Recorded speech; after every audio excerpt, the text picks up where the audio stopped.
नमस्कार जोहार, स्वागत है आपका डिजिटल झारखंडी समाचार में। तो चलिए झारखंड की आज की बड़ी और मुख्य खबरों पर बात करते हैं, पर उससे पहले आपसे छोटी सी अनुरोध है कि कृपया वीडियो को एक प्यारा सा लाइक अवश्य कर दीजिएगा, क्योंकि आपका एक लाइक करना ही हमारे मेहनत का फल होता है। तो शुरुआत करते हैं आज की पहली और बड़ी खबर से।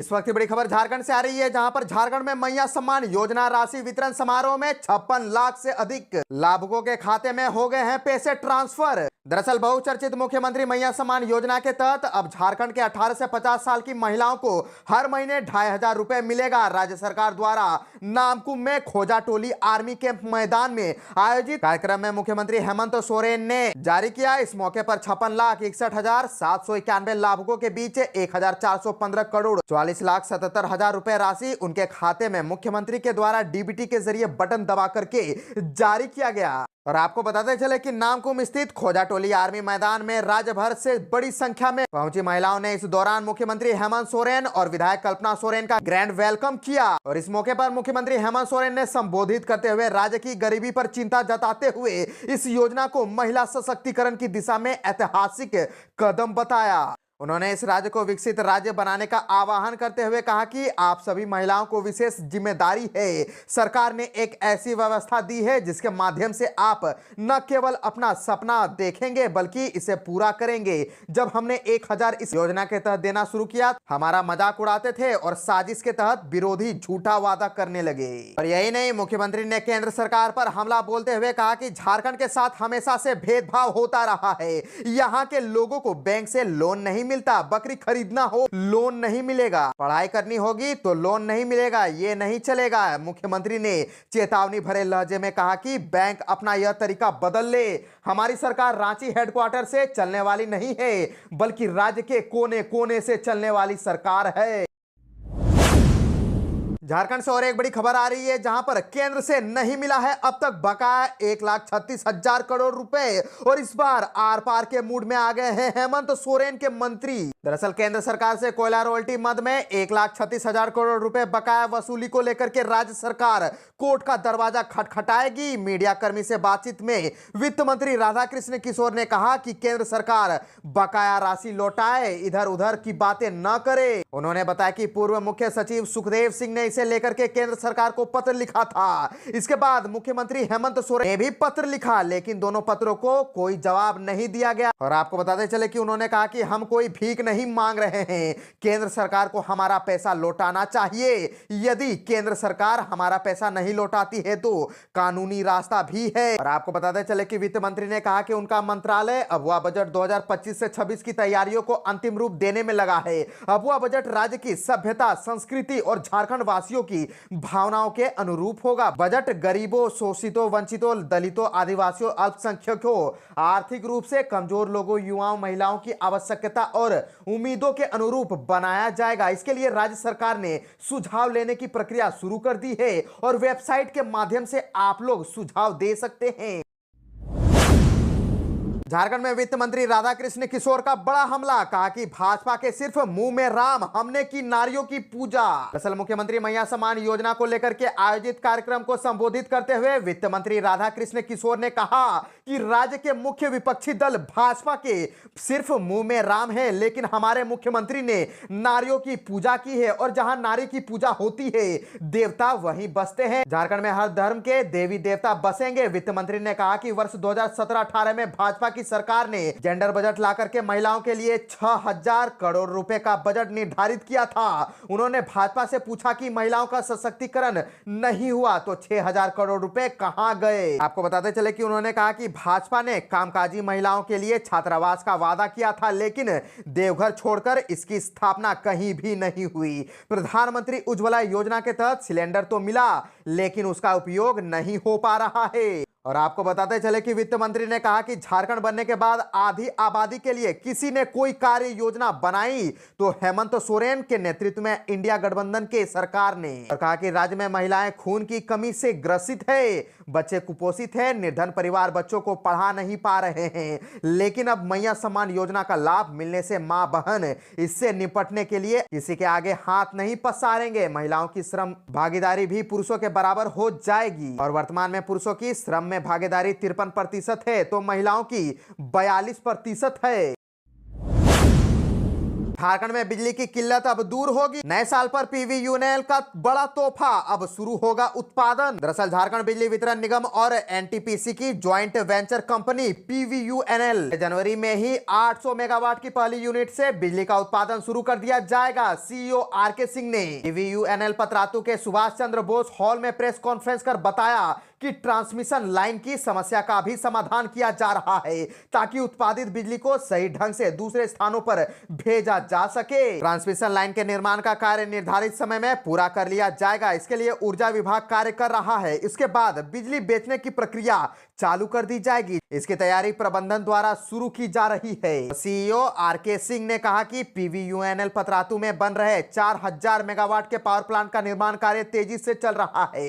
यहां पर पहले दौर में 800 मेगावाट की 3 यूनिट लगनी है। इसमें पहली यूनिट जनवरी महीने के अंत तक, दूसरी और तीसरी यूनिट 2025 में अंत तक पूरा कर लिया जाएगा। यहां से होने वाले बिजली उत्पादन का 85% झारखंड को और 15% केंद्र को दिया जाएगा।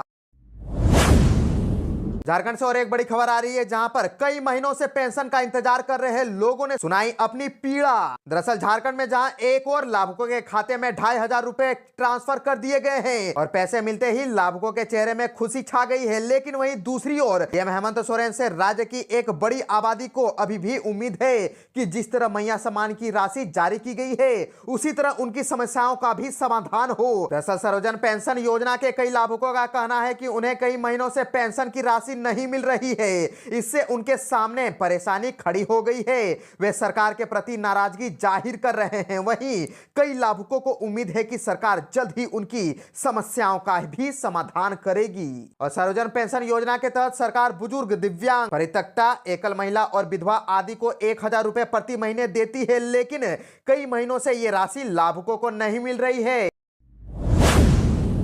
झारखंड की 10वीं और 12वीं परीक्षा के लिए मॉडल पेपर जारी। परीक्षाएं 11 फरवरी से शुरू। दरअसल रांची ने कक्षा 10 और कक्षा 12 की बोर्ड परीक्षा 2025 के लिए मॉडल प्रश्न पत्र जारी कर दिए हैं। मॉडल प्रश्न पत्रों का उद्देश्य छात्रों को परीक्षा पैटर्न और प्रश्नों के स्वरूप को समझने में मदद करना है। इन पेपरों के माध्यम से छात्र यह जान सकते हैं कि परीक्षा में किस प्रकार के प्रश्न पूछे जा सकते हैं और उनकी तैयारियों के लिए उसी अनुसार योजना बना सकते हैं। मॉडल पेपर हल करना न केवल छात्रों के आत्मविश्वास को बढ़ाता है बल्कि टाइम मैनेजमेंट, आंसर राइटिंग को भी बेहतर बनाता है। यह मॉडल प्रश्न पत्र सभी विषयों के लिए पीडीएफ प्रारूप में उपलब्ध कर दिया गया है। और आपको बताते चले कि झारखंड एकेडमिक काउंसिल ने 10वीं और 12वीं की बोर्ड परीक्षाओं की तारीखों की घोषणा भी कर दी है। परीक्षाएं 11 फरवरी 2025 से शुरू होकर के 3 मार्च 2025 को समाप्त होंगी। कक्षा 10 की परीक्षाएं 11 फरवरी से आरंभ होकर के 3 मार्च में तक आयोजित की जाएगी और मैट्रिक की परीक्षाएं के लिए सभी पेपर सुबह के सत्र में होंगे, जिनका समय सुबह 9:45 से लेकर के 1 बजे तक निर्धारित है।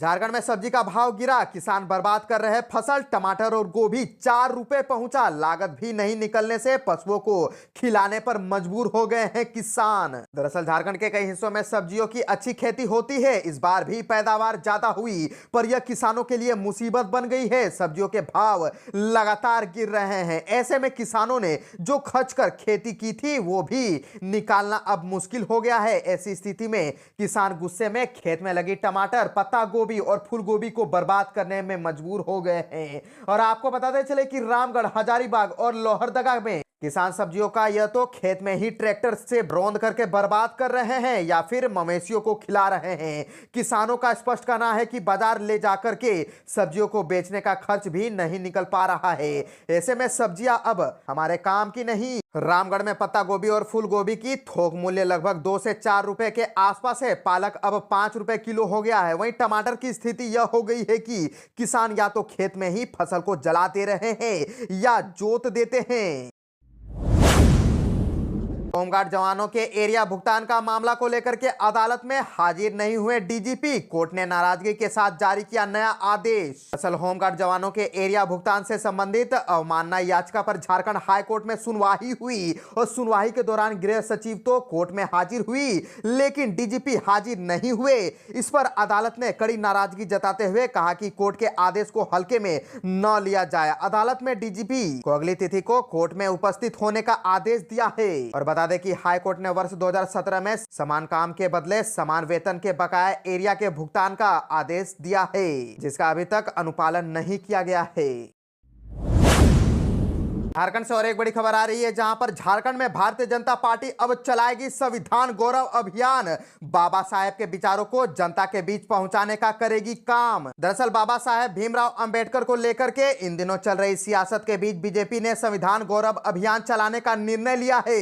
इसके जरिए भाजपा देश की आम जनता तक बाबा साहेब भीमराव अंबेडकर के संघर्ष, संविधान निर्माण और कांग्रेस के द्वारा किए गए उनके साथ छल को पहुंचाने का काम करेगी। यह संविधान गौरव अभियान 11 जनवरी से 25 जनवरी 2025 तक चलेगा। और बीजेपी नेता अमर कुमार बावरी ने भाजपा प्रदेश कार्यालय में मीडिया कर्मियों को संबोधित करते हुए कहा कि बाबा साहेब भीमराव अंबेडकर के संविधान का ही फल है कि आज सिर्फ पायदान पर देश की एक आदिवासी महिला विराजमान है, वहीं चाय बेचने वाला एक व्यक्ति प्रधानमंत्री के रूप में जनसेवा कर रहे हैं। और भारत को महान बनाने में संविधान की महत्वपूर्ण भूमिका रही है, लेकिन आज भी बाबा साहेब भीमराव अंबेडकर के विचार समाज के बीच नहीं गए हैं। भारतीय जनता पार्टी बाबा साहेब के लक्ष्य को देश के अंतिम पायदान तक पहुंचाने का काम इस अभियान के माध्यम से करेगी।